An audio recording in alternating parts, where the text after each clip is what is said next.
Hello, Colts Nation. What's up, No Horsing family? Welcome back to another episode of the No Horsing Around podcast. Normally, we are two dudes talking Colts, but we are joined by a special guest today. So we are three dudes talking Colts.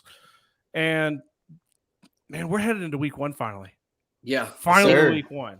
It's football time, Steven. Like, seriously, we're done talking about all of the other stuff that leads up to this week. All off season long, all we did was talk about getting to this exact point. And tonight kicks off our in season live stream, and we're excited to have Van Camp on here as well. He's got his own page. We'll let you know about that down the road.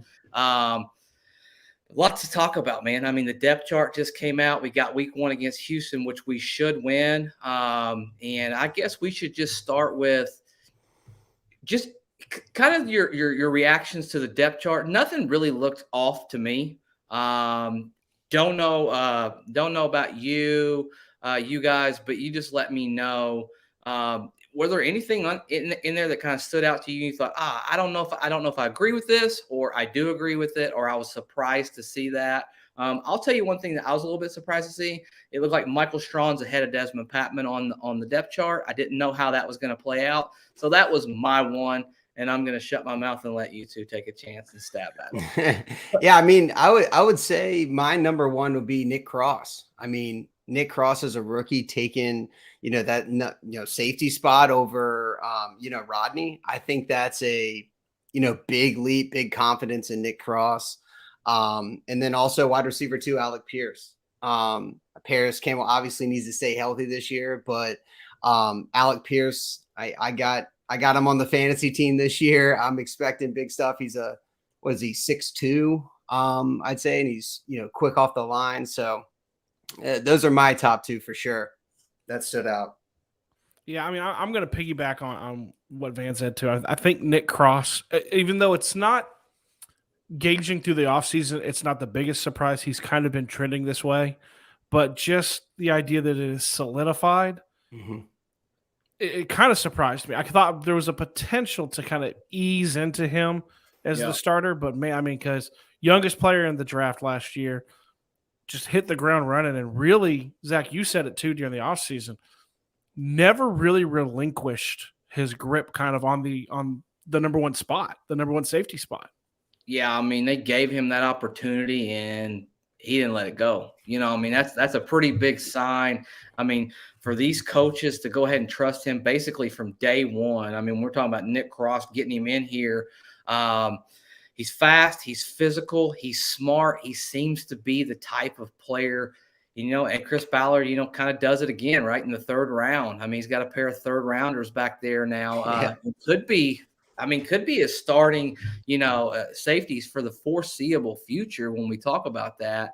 That's pretty impressive, man. I'd say for a rookie, especially to take over a guy who, Rodney McLeod Jr. is not a slouch, man. He's not a bad football player. He's going to get time. I mean, they're going to play a lot of sub packages.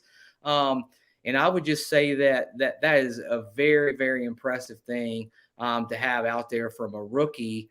Yeah, I mean, I'm happy to see him and obviously Alec Pierce, a couple of rookies going out there and getting a little bit of shine, and we're going to need them early on. Frank Reich alluded to in the press conference, we've shown absolutely nothing in training camp in the offseason. It's all been a little bit rough as far as that goes. Just watching that vanilla offense. Yep. Guys going to open it up, man. And Van, what are your thoughts just on what this offense could be? If we're able to hit the ground running, what are you excited about, and what are your thoughts as far as what this offense could be? Yeah, I mean, I think definitely an explosive offense, right? I think, with Matt Ryan, he had 30. I'm looking at the stats now. Last season with the Atlanta Falcons, a little bit, not on the top tier level of an offense. I mean, he had 20 touchdowns, 12 interceptions. I mean, his completion percentage, 67. I mean, I think that's only going to improve with this team here. Obviously, Michael Pittman, he's going to have a big year. And then our boy JT, right? JT is the backbone in that backfield. And then kind of an excitement where we can flourish a little bit, a Deebo Samuel look and Naheem Hines. Like, how is that going to look? Obviously, in the beginning of preseason, Frank came out, if you don't draft him on your fantasy team, you're screwing up. So I think if we can learn, keep the offensive line healthy, obviously, but if JT has another breakout season along with Michael Pittman, I think, this offense can be very explosive. Absolutely. Hey, my buddy Corey Lampkins chimes in and says, Nick Cross reminds me of Bob Sanders, but I hope he stays healthy. Hey, yeah. Corey, man, I mean, there's no doubt about it. We want him to stay healthier than Bob Sanders. We all know how good Bob was, winning that defensive player of the year. Very, very good football player for the Indianapolis Colts. Let's hope Nick Cross has even 80% of what Bob Sanders did out there. Guys, light us up in the comments. Get us going. You guys control the chat as always. When we do these live streams, they're for you. We'd love to pop you up there, love to pop your comments up there and see what you got to say. We want to know your feedback. How do you feel about the depth chart? How do you feel about that football team in general moving into this season? Man, I tell you, it's going to be an exciting time. Here's our guy, man. Ayo, we got to pop him up here. My man hit us with that $4.99 a couple live streams back ago. If you guys want to hop in and do any of that stuff and support the show, we've got 3 different tiers. Just helps a local brand. We're keeping going, keeps the lights on. I should say that right there. Oh, we got to hop this down. Yeah, we got that $1.99, $2.99, $4.99. Ayo says for the first time in Matt's career, he'll have a stout backfield and has not had great receivers that he had in Atlanta. Hopefully I'm wrong, though. Hey, man, Jonathan Taylor cures a lot of things for a lot of people. Van, you mentioned that earlier a second ago. Steven, come on, man. How excited are you, man? I mean, we're talking to a Carson Wentz apologist over here. Oh, man. Hey. We're gonna get in. You know what? That wasn't right. I apologize. That was a low blow, man. That was my one jab. All I'm saying, Steven, is no left-handed passes this year. Don't make me bring up Ben Banigou. Don't make me bring up Ben Banigou. Exactly. I'm excited. I'm excited about to see. I mean, you hear the idea of how vanilla it was. I mean, and for me personally, everyone's heard this. I've always said it. I think we've gotten comments about living behind enemy lines, stuff like that. Living in Tennessee, I'm so overhearing everything. In fact, friend of our show, Zach Kiefer, who's been on this show, was slandered on the radio today as a homer, as a bozo for an article he wrote for The Athletic because of him kind of hyping up the Colts. I'm so ready. Not only am I ready for the season to start, I'm ready for the matchup with the Titans a few weeks down the line to go ahead. But the offense, everyone knows where I've stood. I think there's great potential at the receiver position.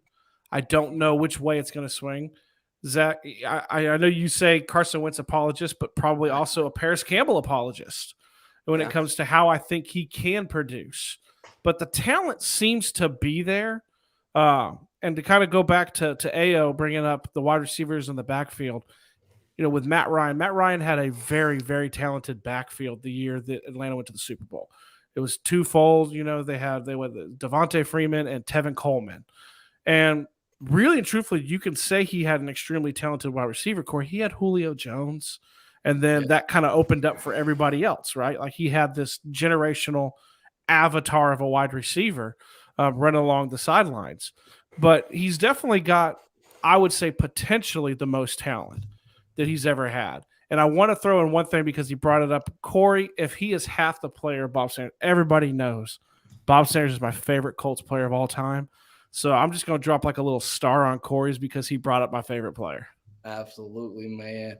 Hey, Van, let's talk about the wide receiver group a little bit. A little bit unproven. We all know what Michael Pittman Jr. is going to be and has been. We all think he'll transcend that third year. We know that most great wide receivers start to take off in that year.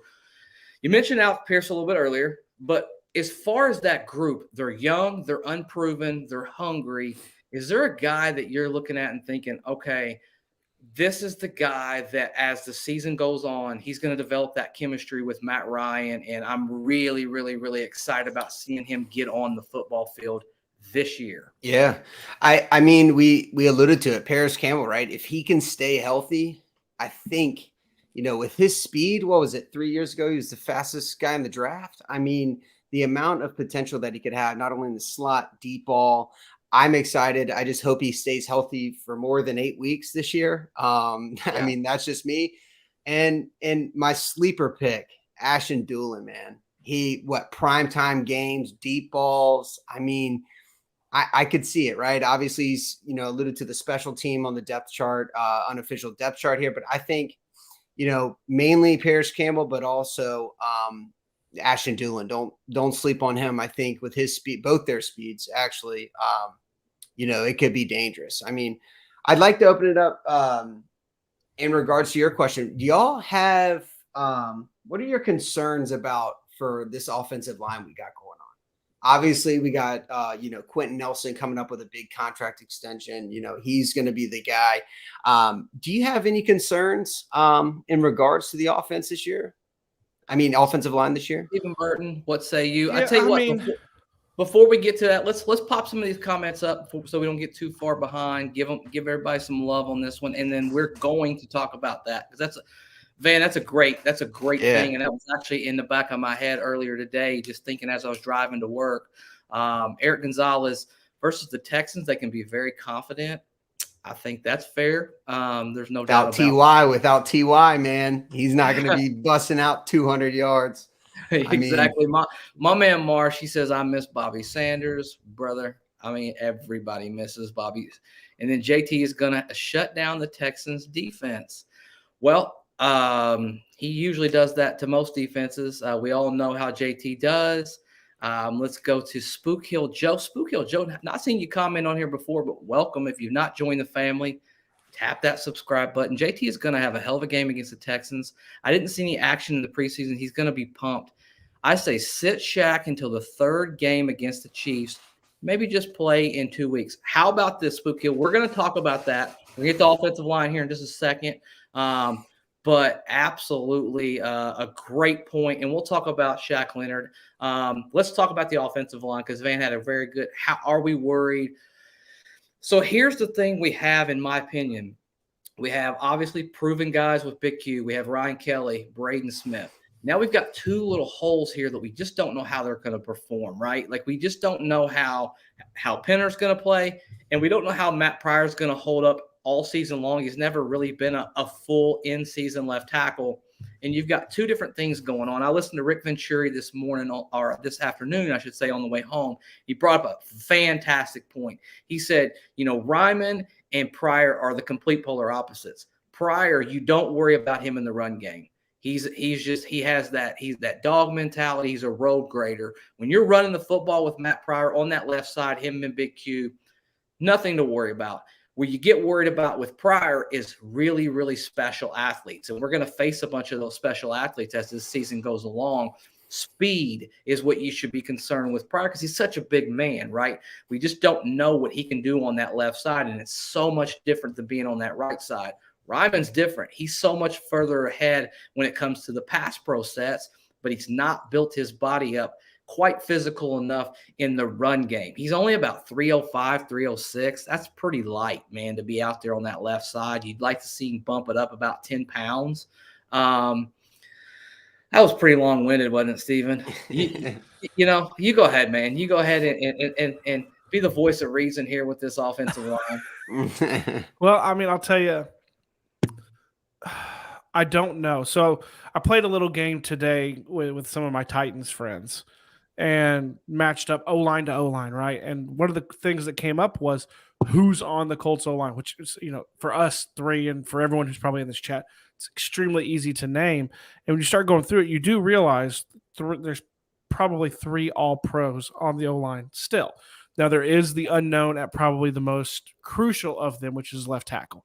We saw last year what a bad left tackle, or not a bad. Let me bring it back. Eric Fisher's not bad, but was not healthy, not fully healthy probably all season.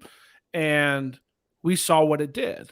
Now, we also had a quarterback who as you say, I apologize for, but he moved around way more than any other quarterback that we've ever had outside of Andrew Luck. Yeah. He shifted the pocket, and that probably had a lot to do with some of the sacks and some of the pressures. Matt Ryan looks to try to get the ball out quicker. I'm looking at the O-line. I feel pretty good about it. I think Quentin Nelson is healthier than he was last year, right? Braden Smith, everyone's healthier because it's the beginning of the year, right? So I'm looking that combined with the fact that I think the offense is going to look more reminiscent of the year of Phillip Rivers. Quick hitting, get the ball out, get to the spot. You heard Michael Pittman Jr. talk about today. They're not just out there like running around like they were last year. It's like get to your spot because that's where Matt Ryan's going to throw the ball. And so it's quick. It's quick. So I think the deficiencies in the O-line I think will be made up for like they were kind of, I'm not saying it's the same, but like they were when we had Peyton. Peyton got rid of the ball very quickly to make up for some holes in the O-line sometimes. Yeah, and I want Van to have a chance to tap in on this as well. Nav 454 says, got a comment from a psychic Texas fan who claimed the Colts won't have a win in week 1. That would absolutely suck. Wait. Zach, let's get rid of the drought. Let's get rid of the drought. Wait. Go back to that, Zach, really quick. We're going to go back. Hey, shout out my wife hopping on here. Yes. First lady of No Horse, and one of the two. You have a great time. Go Colts. She's tapping out and going to sleep, but you know what? She supported the show, and we gotta show all the love in the world. Let's go back to that comment right there. Does he say, if I'm reading this correctly, does he claim the Colts won't win a week 1 game for 4 more years?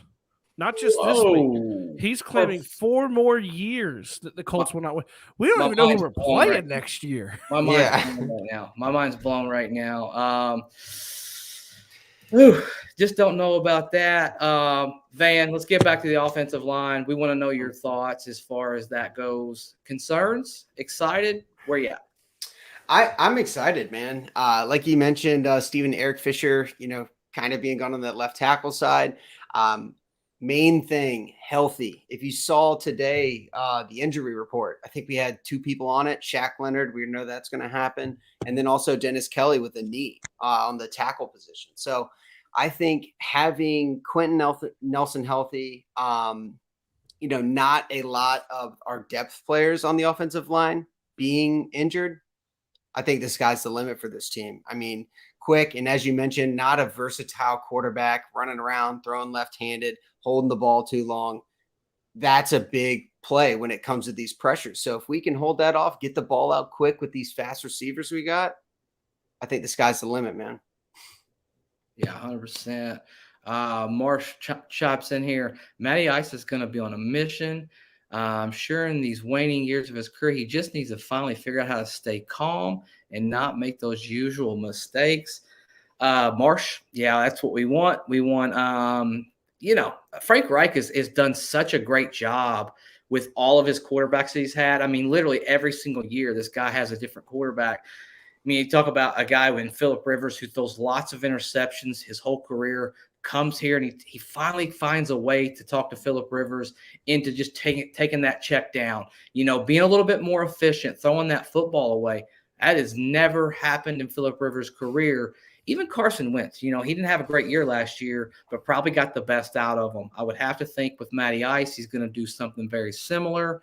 Let's see what Marsh comes back. My man Marsh is just blowing it up. I hope to believe we are finally going to realize that our receiver core is pretty damn good. Just have to show those big uglies and to get them time. It's time to show it. And I agree. It's time to chop in. It's time to come in. It's time to do that. Nomad also. It's football, baby. I mean, you couldn't say it better than that. Let's go. Tomorrow kicks off the NFL season. This Sunday, Indianapolis Colts versus the Houston Texans. Guys, the Texans scored 3 points against us last year in both games. I don't know if you can get a better opportunity to win in week 1 when it comes down to it. It's going to be the most disturbing reaction podcast that I've ever had in my entire life if we look at losing that week 1. I mean, I'm going to be uncontrollable. I mean, I'll be honest with you. It's not going to be an uplifting podcast if I'm a part of that. Brings back memories to the Jacksonville game last year. That's how I would did react. that one. That was not fun, man. Yeah, that one's really, that's the only reason, Zach, that you're saying that it's the worst, because I did that one and that was horrible. That was a horrible experience. I blacked out. Probably will be, as long as this podcast exists, probably will be the most depressing recorded podcast that we've ever had, that loss to Jacksonville. Let's talk about this. Shaq is practicing, potentially going to play. I want you guys to hit us up in the comments with this too. Are we for Shaq playing week 1? Are we against it? Where are we at, man? You know what? I'm going to start off and say it because I don't want to be a cop out. I'm going to say if he's healthy and he can't re-injure it, just play him. But if there's any limitations, if he's not physically, if he's not able to go out there and play, even 80, 90, 100%, or if he's just not in game shape, you don't have to play him week 1 because it's a long season, 17-week season. But I say if he's healthy, play him. We'll go Van, and then we'll finish with Steven. I think if Shaq's game ready, definitely play him. Maybe put him on a snap count. Just kind of limit the access to to get him up and running, because as we know, with 2 divisional games to start off this year, Texans and the Jaguars, Colts have to have a hot start, and it starts with the defense. It starts with JT. So if Shaq is out there, even on a limited snap count, I think that'll be big for us, just to bring that energy, bring that juice behind this defense. So if he's healthy, game shape, get him in there on a snap count. And as you mentioned, Zach, if he's not, maybe week 2 or for the home opener for the crowd to go nuts against the Chiefs. Wouldn't that be something? It would be. Steven, what say you, man? So I sit there because I thought Reich said something super interesting today, which was his cutoff number is 80%. If Shaq's 80%, then he's good. He's good with him playing. Yeah. Man, I'm gonna put it on him. I'm gonna say it like you guys have said. If Shaq feels he can play and he's above that 80% mark, like I don't want him out there like Carson Wentz thought he could play in Tennessee last year on 2 sprained ankles. And I was in person for that game. And Zach, I told you he looked like 20%. Yeah. If that were the case, no, do not play him. But if he feels like he can go, I mean, he's played with pain since his rookie year, and all he's done is be on track to be a Hall of Famer. Yeah. So, I mean, if he's okay and he feels he's okay, play him. If you think that you can get away, I mean, in the NFL, it's a tough thing to say. If you think you can get away in week 1 with not having one of your best defensive players out there and letting him rest, maybe you do it. But in the NFL, man, I know we joke. I know we're going to do our predictions later. We're going to get the chat to do their predictions. The NFL's still the NFL. We lost to the Jaguars in week 17 last year. Yeah. Anybody can win. So to take it lightly and sit him because you think that you can get by without him, I wouldn't do that. I only don't play him if he says, I don't feel right. Because if he says it, oh, my God, he freaking means it because he wants to play. Yeah. YFN Trey says playing week 2. Let's see what we got here. Let's pop them up, Steven, and we'll just try to read them all. He said exactly, if he re-injures the issue, sit him. It's conditioning. Put him on a snap count. Yeah, I mean, it's just, how do you really put a player like that on a snap count? It's going to be hard holding Shaq back for snap count. Know. I say you play him or you don't. You know what I mean? Like if really you feel like it's to a point where you have to put him on a snap count, I'll probably just sit him out, man. I mean, it's a long season. But I also don't like the idea of just foregoing it and thinking, hey, we're just playing Houston. We're playing Jacksonville. We should win these games. Nothing's a given, as all Colts fans found out the last week of the season last year. Nothing in the NFL is a given, man. I mean, that it's just that way. Nomad says let Shaq play if he feels good and wants in. Snap count for sure. So he's a snap count fan. We need those 2 games, win or win. No doubt about that, Eric Gonzalez. We have to win those 2 games. it just sets the season off right, guys? Like it sets the tone. It puts less pressure on you. I think we can. I've said it on a prediction. We did a podcast. I had Loyals on here a few weeks ago. We did a prediction. I think we have a damn good chance with that momentum going in that first home opener at going 3-0 to start the season. Wouldn't that be something? I really do. I just have felt that way. Marsh makes a good point. Nobody's ever 100% these days. 88% or better. Marsh, I want to make one correction, man. Where does 88 come from? I like 88 is a very odd number, but I love Marsh, man. I want to make one correction. This is the only time of year where you are 100% because we've not played. Yeah.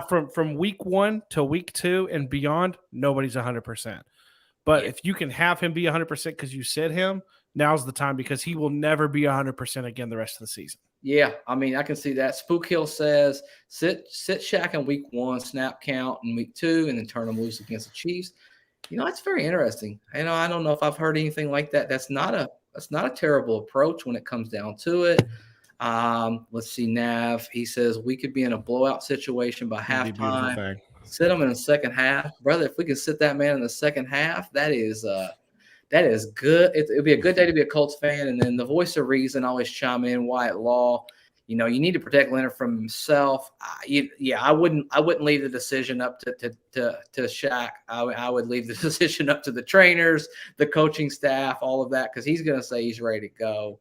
And then lastly, let's see, mental plays are 100% though. But I hear you. Okay, I get Marshman agrees with me a little bit. Yeah, I'll take it. I'll take it. Yeah, I mean, I'll take a little bit of agreement from the fans. I mean, when you're talking about an All-Pro, and I've said this, I said it on the last live stream. I'll say it today. I'll say it 100,000 more times probably before he's done playing in the NFL.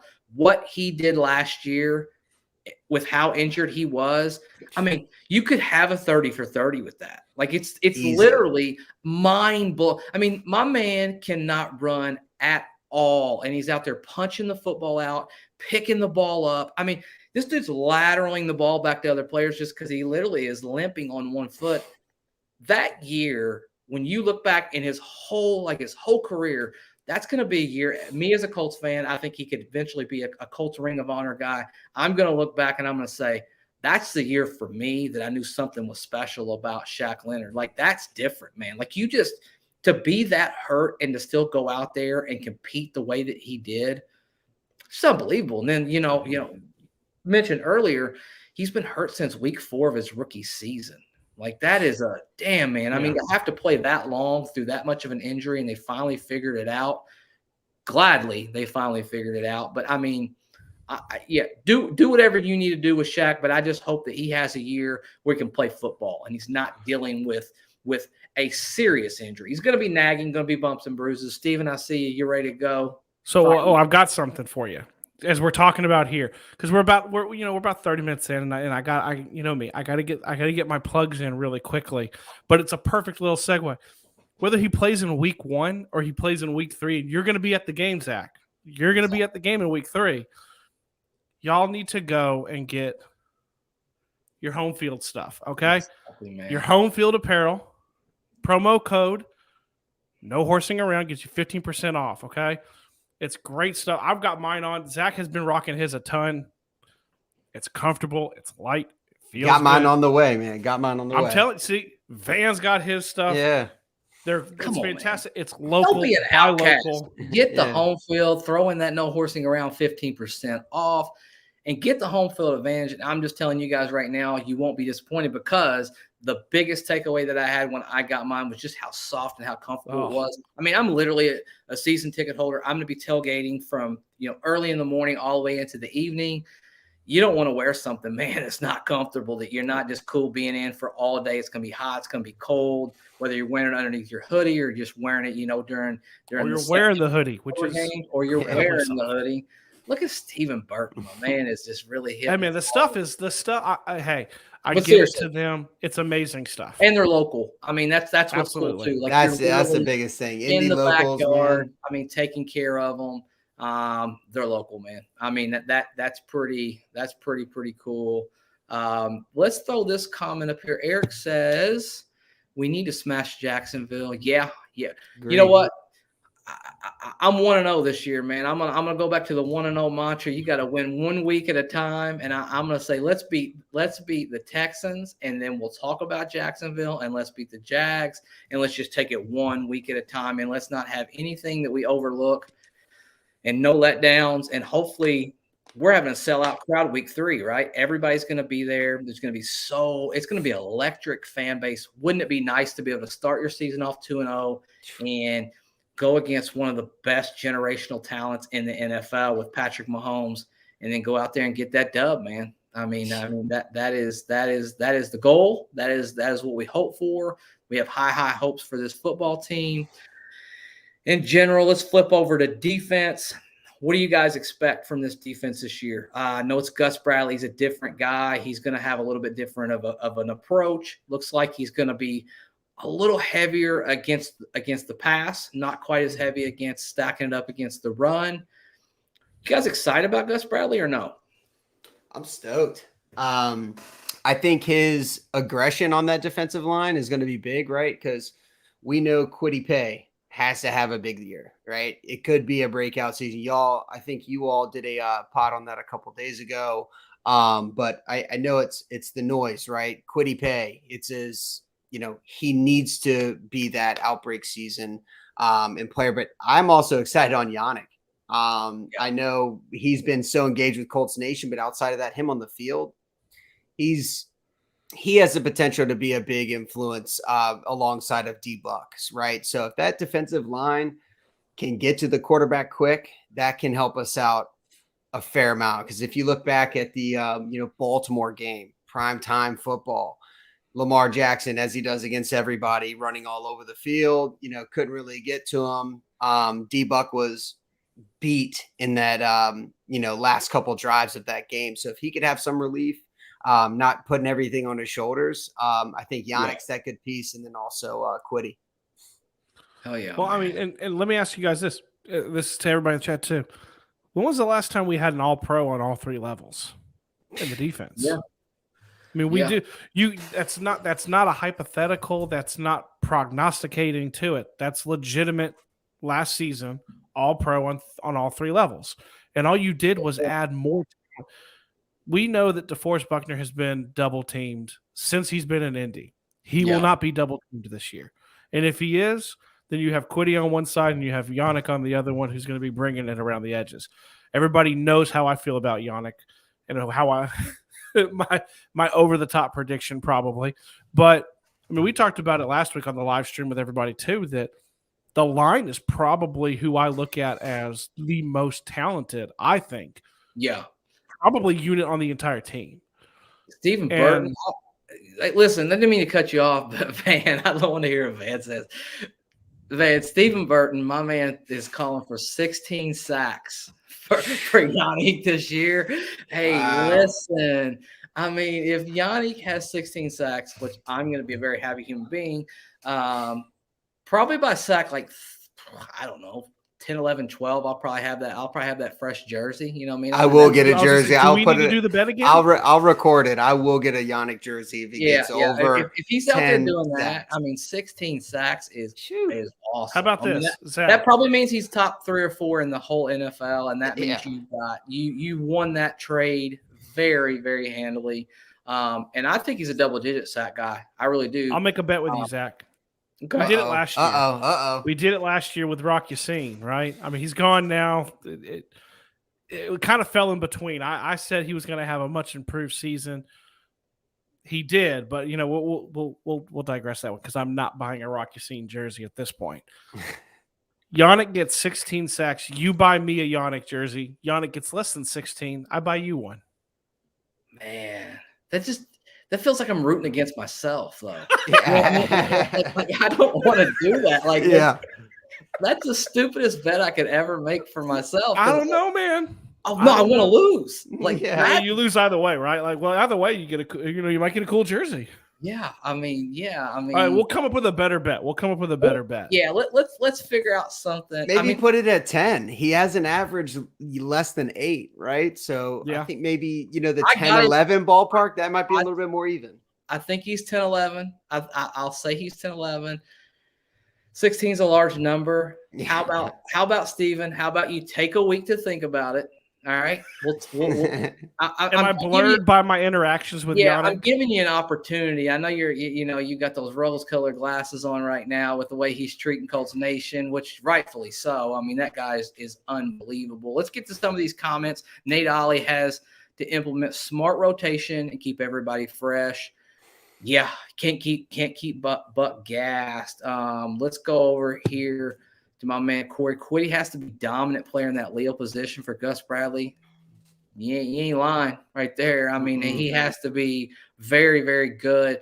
And I've always seen it, guys, as Quiddy is a real good number 2. Like, if you ask him to be your number 1, I don't know that that's who he ever is going to be, but a really good number 2. Like you're getting better matchups. You're getting a guy who has an extreme motor, great against the run, really does a good job of latching onto his guy and jumping off and getting those guys, on rundowns. And I think Quiddy can be a really solid, good football player. I don't know if he's not like Yannick, where Yannick has a little bit more skill set. And Yannick, though, is really, for a small guy, is also a real effort guy. Like, he does not give up on the play. Like, you're gonna see his motor. And up until this point, guys, Yannick's been healthy. Like, he's not a guy who's getting hurt a whole lot. Now, come on, man. We got to knock on wood, Steven, right now, as far as that goes. But, yeah, he's been pretty good. Let's see. Pop this one up here as well. Eric, the defense will rise in the pass rush statistics. I got to agree with that. You saw what he did with Max Crosby last year, right? Like, he maxed him out, no doubt. Top 4 sackers on the team, 35-plus challenge. Are you asking us to take the top 4 sack total of this team plus 35? Nomad comment in here. I want to make sure I'm reading that right. And then he says Quiddy will be like, I see you now, coming for you. Hey, yeah, man. I mean, yep. We'll see. Go ahead, Steve. I was going to say, I think what he's saying, you remember the goal in the defense under Eberflus every time was take the ball away, and they always wanted to have the most takeaways in the NFL. I think they had always said at 40? Was 40 the goal? What was it last year? It was a lot. I feel like it was high. It was high, and they were close. I feel like that's what he's – Nomadic Brian's saying, that just the top 4. I think that's what he's saying is 35-plus sacks from our top 4. That's a lot. Now, granted, Yannick will be providing 16 of those. So no way. No. Hey, well, while we're on the defensive line, I mean, Grover Stewart, a little bit thinned out, little bit of mass on him. I mean, he's had a phenomenal preseason so far from the little bit we've seen, right? So I think 30 with the top 4. I mean, that's reaching. But I think with Grover Stewart, I think he's going to have a big play in that defensive line. So just while we're on that, I mean, and we all saw it, Van. Like in that Tampa Bay game, I mean, he was probably the best defensive player in that game for us. Yeah. I mean, he was just back in the backfield. I mean, pushing boys back. I mean, he's very underrated. I think a lot of people, when initially we signed him to that 3-year extension, we thought, wow, that's a little rich, 3 years, almost $30 million. But I mean, you want to talk about value right now. I mean, he is definitely one of the most underrated, noses in the NFL. And he's going to have to hold his own this year, because they're not going to help him out as much as they have in the past. But I think he's up for the challenge. I mean, he's just a really good, solid football player. Him and DeForest Buckner have built a pretty good chemistry. I mean, those guys riding scooters around at training camp, I mean, just their off the field stuff as well. So, I mean, they're going to go to battle for each other for sure. Yep. It is pretty cool. White says, with our pass rush, look out for safeties to eat. I bet Nick Cross has several interceptions and takes at least one to the house. Defensive rookie of the year. You see that a lot, though. You see that a lot. Yeah. He looks the part. But, like, here's what I always tell myself, and then I tell, obviously the fan base, let's see it in real game action. Let's see how that translates. And then the hype becomes even bigger, right? Like we all have so many, lofty goals for him, but let's don't forget that he's a rookie. Let's know that he's going to take some of these a little bit as the year goes. But exciting time for him. I mean, I think he could be very, very good. Like, I think he can be very, very good and very, very quickly. And obviously the Colts do too, or he wouldn't be your starting safety week one as a rookie, as a third-round draft pick. Mm-hmm. Yep. And especially with the veteran presence in the backfield, right? Hopefully, with Stephon Gilmore, maybe he can have a rebirth from his, defensive player of the year. What was that? I think 2016 or so. But I think with that veteran presence, even with Rodney on the sideline, I think just Nick has the potential to really, really, open up some eyes for this Colts secondary. And I was going to say, I think he's very talented. I think we don't want to also, like you said, Zach, you want to temper it a little bit. There is a massive amount of potential, but I also don't. I mean, we talked about this during the offseason. I don't want to lose the fact that with Kari Willis gone, the leadership and the ability to be in the right position on almost every play and put people in the right position, that you do lose that. We are very young in the back end now. I love them both. I mean, Jumpman's one of my favorite players on the team right now, but you do lose a little bit of that leadership quality. Kari was just so solid with it. Yeah. But what you lose with that, Nick Cross has leaps and bounds more explosiveness at this point already. So I think it's going to be interesting, but I agree with you, Zach. I think there's a lot of talk. There's a lot of talk about him. There's a lot of talk about Alec Pierce being Offensive Rookie of the Year already. I mean, we'll get through the first week, and then a whole lot of things will kind of start to fall. Yeah. You'll realize real quick, okay, this guy's not going to have 1,700 yards and 17 touchdowns or 15 interceptions, or he's it all. We're still in a slight preseason mode of what we look at things, but I mean, the talent's there. I mean, you have to always give it up to Ballard. He finds so much talent. And Zach, I want to give it to you because you were on Nick Cross early when we drafted him of what you thought he was going to be. I said that, I thought it potentially was his best day two pick. I thought it was just really, really solid as far as that goes.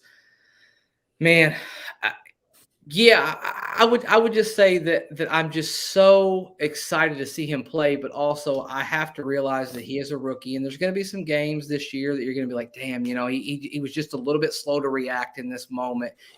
Maybe he busts a coverage, here and there, but wise beyond his years. He's been one of the most solid guys, as far as a sure tackler. You talk about Kari Willis, kind of being in the right spot, locking guys up. Mm-hmm. It's one of the bright spots that we had, from that vanilla, that generic. We all know that Frank Reich doesn't want to show his hand in the preseason.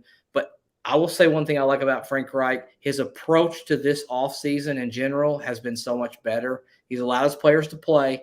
He's had a little bit more emphasis on the importance of, just being there and being available. These guys have stayed healthier to this point. They've been out there for almost every single practice. We haven't missed a lot of our stars, minus Shaq Leonard, who's obviously back now, been pretty good with health. I like the approach moving forward. I like a little bit more of a serious approach from a head coach. And injuries are part of football, right? You're going to get injured as it happens, and that sucks. That's the worst part about football. But I think you still got to play them. I think you do, and I think he's made the right approach. And I think it's going to pay off. We're going to hit the ground running a little bit better. Interested to see, just how JT kind of transitioned. He's really the only guy that didn't take any snaps in the preseason, and to see how quickly he can kind of adjust. Jonathan Taylor. Let's do an over/under on Jonathan Taylor. Over or under? We'll go around the horn. We'll go Van, and we'll go Steven. Over or under 15 touchdowns. I will definitely go over on that. With Matt Ryan and his arm, rushing touchdowns. Touchdowns. Okay. Rushing touchdown. Okay, rushing touchdown. I'm hoping the over, but realistically, with Matt Ryan kind of coming in, he's a big arm, right? He's a pocket passer, but he works well off the play action. So I want to go over, but my gut's telling me we might be a little bit under, maybe 14, 13 rushing touchdowns. But I know the yards will be there. But that's just my opinion on that. Steven, what say you? So I go under because, we talked earlier. I think he's going to have several more receiving touchdowns than he has in the past two. I think we said, what is it? It's 16 is the number to set the record for the most touchdowns passing and rushing and receiving from the back in his first 3 seasons. I've said, me and you have both said we think he gets it. I just think he gets it in a different way this year. I think he's going to probably rush. I could see 13 to 14 and then 2 to 3 receiving touchdowns. So I'm going to say under 15. Okay. That's great because it segues into here's the bet. We got it now. I'm going over Jonathan Taylor, over 15 touchdowns. You're buying me a JT jersey. If Yannick goes over 16 sacks or higher, I'm getting the Yannick jersey. We got a deal right now. So, okay, I want to clarify. I want to make sure I'm clear, right? So if JT goes over 15 touchdowns, I buy you a JT jersey. If Yannick goes over 16, white, you buy please. me a Yannick jersey. Yeah. Extra large white, please. I'm going to go ahead and place my order. Thank you very much. I'm down. It's like stealing candy from a child right now. This feels so good to me. And then if Yannick ends up with 16 sacks or higher, you can place your jersey order with Zach Boyd if you'd like. Yannick will be happy. He's been telling me to get his jersey for a couple weeks now. Okay. Well, I'll take it. We'll do it. There's the bet. There's the bet. Okay. And hey, I want to get back to a comment that dropped in here that I thought was an interesting one, real quick, from Nomadic Brian, about who do we think actually gets more interceptions, Gilmore or Moore? That's a great question. It's a tough one. Can I do my cop out real quick? While you guys think? Yeah, go ahead. I'm going to say Isaiah Rodgers. I'm going to go off the board because I think, me and you have talked about this, Zach, that they're going to go. I think Gilmore is going to have a resurgent year, and they're going to go away from him. Yeah, and they're already don't really want to test Kenny Moore. They're going to test Isaiah Rodgers because he's the question mark in the secondary. He's the biggest question mark. I see him. That's who I think, because I think they're going to go away from Gilmore. I think he's going to lock up a side of the field like a la Deion Sanders back in the day, right? Or Richard Sherman, when you just shut down that side, they don't go there. Kenny will get what he gets because he's Kenny Moore, but I think they're really going to test Isaiah Rodgers, and that's going to produce interceptions. Okay. Maybe we start off the first play of the 2022 season against the Texans with a Kenny Moore interception like we did last year. There you go. It could be starting off well in the season, right? I think Gilmore. I might go, from my standpoint, I love the Isaiah Rodgers comment. I think Isaiah Rodgers is going to be phenomenal. Obviously, he's not necessarily the starter on the cornerback side for, Stephon having that side, but I think Isaiah will still get a lot of snaps. He will have a lot of play time. We're going to see him on the field a fair amount of the game. So I'm excited for both, man. And he's got something to prove this year. Great call from Steven, because I literally, bro, I'm so jealous right now because I was thinking the exact same thing.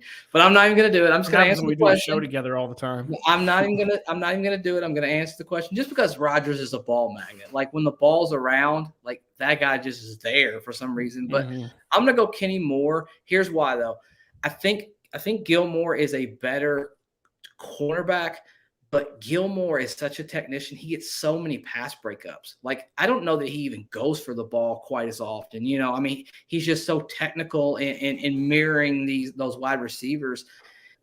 I could see it either way. It's a coin flip, honestly. But, I think that Gilmore is going to get some interceptions as the season goes, but he does such a good job of just breaking those late passes up, knocking the ball down when you think the wide receivers caught it. Kenny Moore's a little more flair for when that ball's up in the air. He kind of finds his way underneath of it a lot of times. We all remember the tip back to himself. How cool was that? Look, plenty of tip balls and Nick Cross for Wyatt Law as well. Dude, it's going to probably be a pretty good year. When we talk about taking the football away on the back end, I think there's a pretty good opportunity for us to take the football away at a pretty good clip, man. I think we've done a lot of over and unders on this live stream, probably more than we've ever done. I don't know what's reasonable, but I mean, you've got a fair amount of interceptions that you could have across the board. I mean, you want to talk about Jumpman. He does a great job of getting his hands on the ball. You'd have to expect Nick Cross to have a chance to do that. All of them, and Faison is the unknown for me. I don't know as much about his career, but he seems to me as a little more of a really good, just a solid football player. Like, he's not going to be flashy. You're not going to be like, oh my gosh, he's out here making these electric plays. But he's going to do the consistent things that help you win football games. And then in those sub packages, when they're an obvious passing downs, it's such a luxury to bring out a guy like Rodgers out there and help in the slot, or even in the outside, just kind of helping all over the field. And man, just letting him ball hawk, just let him watch that quarterback's eyes, and he gets to the football in a hurry. I mean, he's such an electric athlete. It's gonna be cool, man. It's gonna be an exciting season. I'm excited. Van's excited. Stoked. Steven's excited. If you're really excited, you know what you should do, guys? You should probably hop over to BetStamp. You should probably check them out. If you guys are going to bet over under season totals in game, cool thing I like about it, if you're going to bet anyways, you might as well just go to a one-stop shop. What they're going to do is allow you to go there, and you basically just get to track the best odds. So say, hey, 1 week JT, you've got an over under 82 yards rushing. Well, why wouldn't you go to a site that you can go like BetStamp, where you can see who has the very best odds, and then put your money down there, win the most money, and also while you're on there, hit that promo code NOHORSING. You get a little bit of a kickback for doing that as well. It's gonna be lots of overs I see in the future for the Indianapolis Colts this year. I know I'm betting on them this weekend. I've already actually got my bet in through BetStamp, but I've already got mine on there. What's the spread for Spread week is 1? 7 points as of right 7 now. points. According to a couple of them, it's 7 to 7.5, depending on which sports book you take a look at. That's that smash on that over right there, boy. Yeah. I mean, that's heck. If you're feeling frisky, you can join me in betting against the Tennessee Titans as well, because that's a good one. That might be a fun one to see what happens. But it is a great app. Yeah, it's a great thing. I want to take a second too, because we're 52 minutes in. And I know we kind of start to round out. Before we go into because I want to get predictions. I want to get predictions from Zach and Van in the chat. But I also want to make sure we don't miss a chance for Van to at least tell us a little bit about his show. Yep. Yeah, I mean, I'll dive in. So Steven and Zach have been fantastic on kind of giving me input on getting on this journey with the Colts Nation YouTube, get my own channel. So right there is my ticker for my Twitter. So I kind of live update that. And I got a Tossin' Horseshoes is the name of the podcast on YouTube now. Only a couple episodes in, just started back 2 weeks ago. So really getting it going. I'm looking to do previews of games similar to what we're doing here now, post interviews. It is just me there, but I'll try my best to get guests on as, Steven and Zach. Couple exciting things I am going on. BetStamp, that was a perfect segue into it. So I actually have contacts on the sports consulting side. So one of my really close friends actually runs a sports gambling consulting company. So maybe at noon on Sundays, I might go live on my Twitter, my YouTube. He gives out free bets for the day. I'm trying, fingers crossed. Hopefully he's watching today.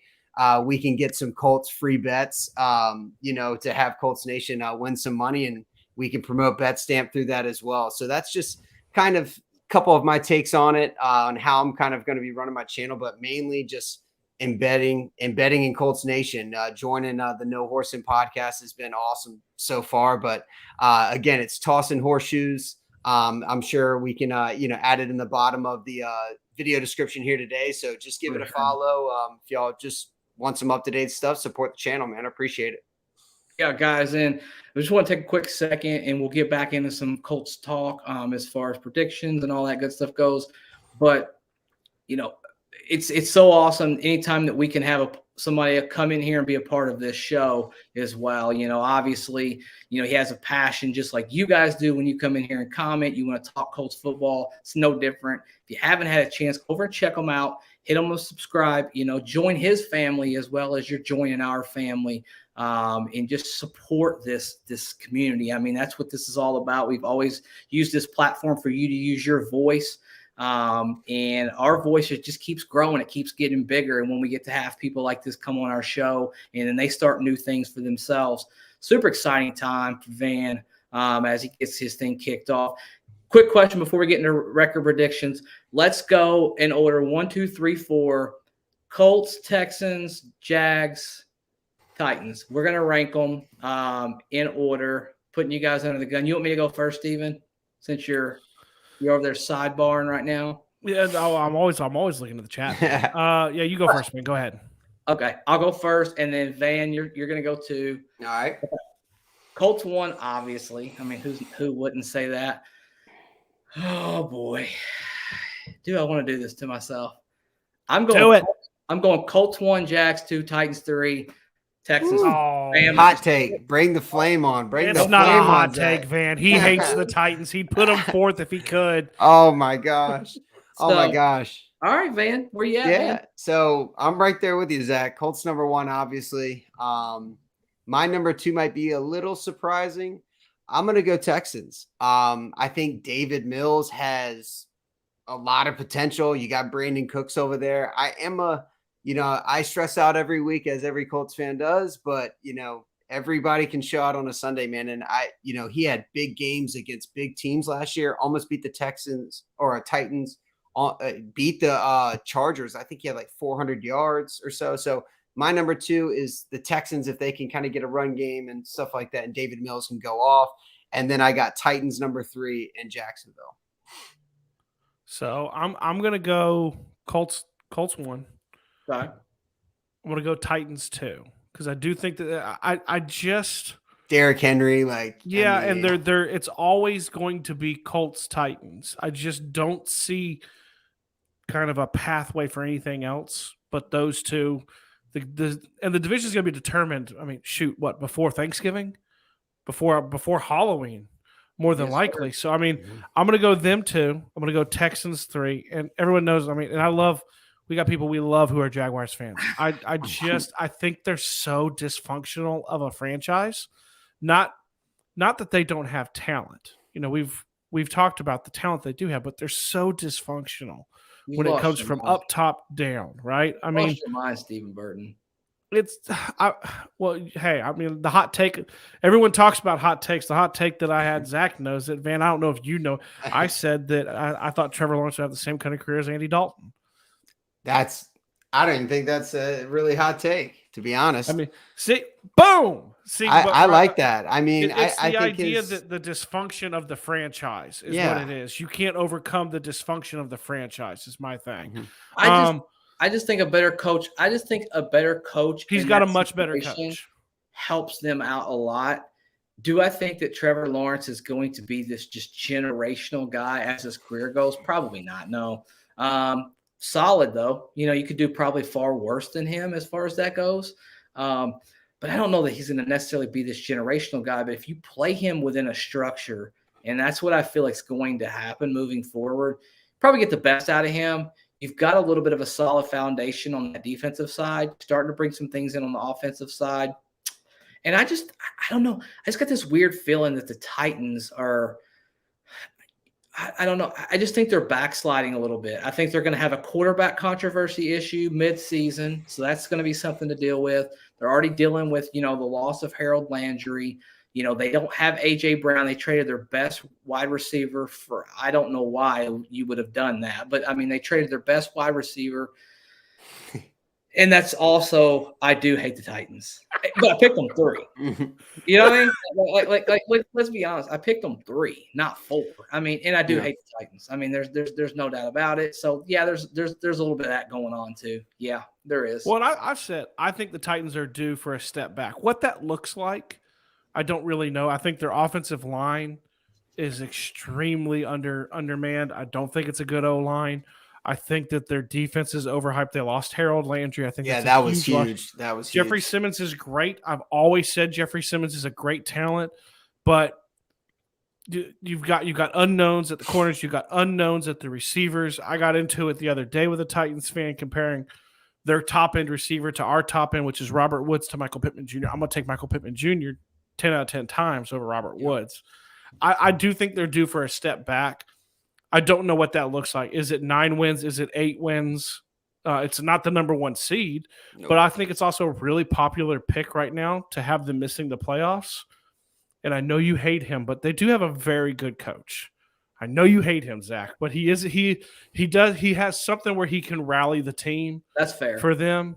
He's got some sort of leadership, and he, hey, I mean, Ballard saw something in him. He was going to get the Colts job until they tried to give it to McDaniels, and McDaniels backed out. You're exactly right. Like, I don't have any gripe with their coach. I just think that their talent level is shrinking a little bit, and they're so reliant on Derrick Henry. Like, everything runs through him, and rightfully so. Like, he's more this year than ever, I think. And I think that eventually that's going to catch up to him, because eventually you're going to have to be able to pass the football to. Well, you don't have A.J. Brown to bail you out.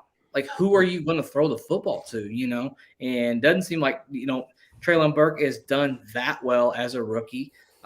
So I just expect a backslide. I think that Jacksonville will secretly have a better season, and I think that there'll be a little bit of a backslide. I don't think it's going to be like this huge difference. I mean, we're talking about 1 game difference even, to decide who's between 2 and 3.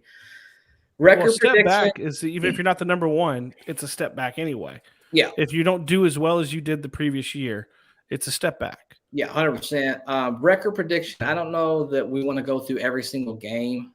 We've been doing this for an hour. Let's do a game prediction. Let's do a week 1 prediction. We'll go your mentality, Zach. 1-0. Let's not do 17 games an hour into our live stream. But I want to see everybody's predictions into the chat. Yeah, I want to see ours by the time we're done with all of this. So I'm gonna roll with I'm going to roll with a 27-13 victory against the Houston Texans. That's it. That's me. Fan? I might go 31-13 Colts. 31-13 Colts. I think JT's going to have a massive game, but with the vanilla offense with Matt Ryan, I think he's out for vengeance. We saw it in the comments earlier. I think it's his vengeance tour, right? It's his rebirth. He is going to come out gunslinging, and I think we're going to put up massive points, even with T.Y. gone. I know that's a big loss. He always shows out against the Texans, but I think he's ready for that step. I'm going to stay consistent with what I think I said it last week. I think I've said it on several of the podcasts that we've done since the show since. I'm going to go 34-10 Colts. I don't think it's going to be near like it was last year where, 3 points, but I just, we talked about it last week, the mismatch in overall talent. Yeah. The Texans are trying to rebuild. They are still in the middle of rebuilding, and they are in kind of the position where they're trying to figure out, do they actually have their guy in Mills? I don't know if he is, but the talent disparity is night and day between the two. It shouldn't be a close game, and God willing, the only reason I'm slightly unsure would be the fact that we haven't won week 1. Yeah, we got to get over this. We got to win week 1. I think there's going to be a heightened intensity in week 1. I definitely think we're going to play very well. Gorn says 14-3 on the season. Nice record prediction. Nomad 30-16. I like it. 2 scores. We'll take it, right? Like, we're going to be happy. He says the Colts home Mills. I love it. Yeah. Well, yeah. He went through it. Let's see what Corey put. Colts haven't won a season since 2013 against the Raiders. Yeah, brother. We all have felt this pain for such a long time. Will we finally get off the schneid? Will we finally be celebrating a victory Sunday afternoon? we're gonna see, man. I mean, yeah. I mean, I'm doing the instant reaction, so it's gonna be a real bummer of a way to start the season if we have to talk about that right there. It'd be a real thorn in my. There's a whole lot of hanging of heads last year. Yeah. I think peek behind the curtain to last year. I think there were many conversations between me and Zach going, "Damn, can we get a win? Can we just get a win to talk about?" Yeah, that was pretty brutal. Spook Hill said my prediction 45-10. Man, I like offensive. Love the aggression. Mine was up there. Yeah. And he said, he says, I don't want to be seeing clown faces in my sleep. Love it, love it, love it. Well, guys, it's been pretty cool having this. We went a little bit over an hour on the live stream. You guys were awesome with all of the comments. We went through a lot of things, and mostly I think we're just ready to play football, right? Like it's time to, stop talking about all of the narratives in the offseason. It's time to just get out there and just talk about actual football, games that matter. Colt Strong hopping in here real quick. Go Colts. And before we hop off here, we just want to take a quick second and thank you guys who do all of this. You guys always run these live streams, but you do such a great job of commenting in all of our YouTube videos, following us, interacting with us. We do our very best to kind of respond and, be a part of that and be interactive with you guys. But if you haven't joined the family, we encourage you, hit that subscribe button. Also hit that bell. You'll get those live updates when our latest stuff comes out.